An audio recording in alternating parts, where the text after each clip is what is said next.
ত্রিপুরা রাজ্যের ৮টা জেলায় আজকে টেট 2 পরীক্ষা অনুষ্ঠিত হচ্ছে। আমাদের ৮টা ডিস্ট্রিক্টে পরীক্ষার সেন্টার মোট ১১৯টি এবং আমাদের টোটাল ক্যান্ডিডেট যারা অ্যাপ্লাই করেছে সেটা হচ্ছে ৩৫,১৪৮ জন। আমাদের প্রত্যেকটা পরীক্ষা কেন্দ্রে পরীক্ষার্থীদেরকে বলা ছিল যে তারা ঠিক 10টার মধ্যে অতি অবশ্যই যেন পরীক্ষা কেন্দ্রে উপস্থিত থাকেন এবং তাদের পরীক্ষা কেন্দ্রে নিজ নিজ হলে আসন গ্রহণ করেন।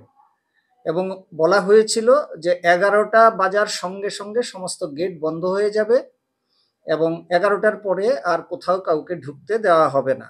আমরা 4টে খবরের কাগজে বিজ্ঞপ্তি দিয়েও এই তথ্য জানিয়েছি। তো সেই অনুযায়ী আমাদের সব জেলাতে সব পরীক্ষা কেন্দ্রে পরীক্ষা শুরু হয়েছে।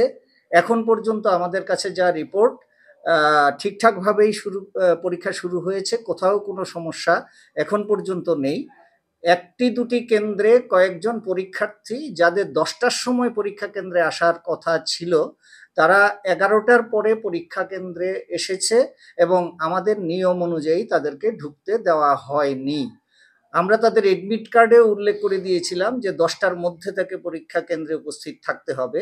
আমরা 4টে খবরের কাগজে এবং ইলেকট্রনিক মিডিয়াতেও আমরা প্রচার করেছিলাম যে আমাদের পরীক্ষা কেন্দ্রগুলিতে ক্যান্ডিডেটদেরকে ঠিক 10টায় আসতে হবে। দুঃখজনকভাবে তারপরেও কিছু ক্যান্ডিডেট 11টা বেজে যাওয়ার পর এসেছেন পরীক্ষা কেন্দ্রে এবং তারা পরীক্ষা দিতে পারেননি বা পারবেন না, কারণ তাদেরকে ঢুকতে দেওয়া হয়নি। এছাড়া আমাদের সমস্ত পরীক্ষা কেন্দ্রে বাকি সমস্ত কিছু সুষ্ঠুভাবে চলছে। এখন পর্যন্ত যে খবর আমরা পেয়েছি কোনো সেন্টারে কোনো রকমের অসুবিধে নেই। কয়টা সেন্টার? 119টা সেন্টার 8টা ডিস্ট্রিক্টে এবং পরীক্ষার্থীর সংখ্যা 35,148।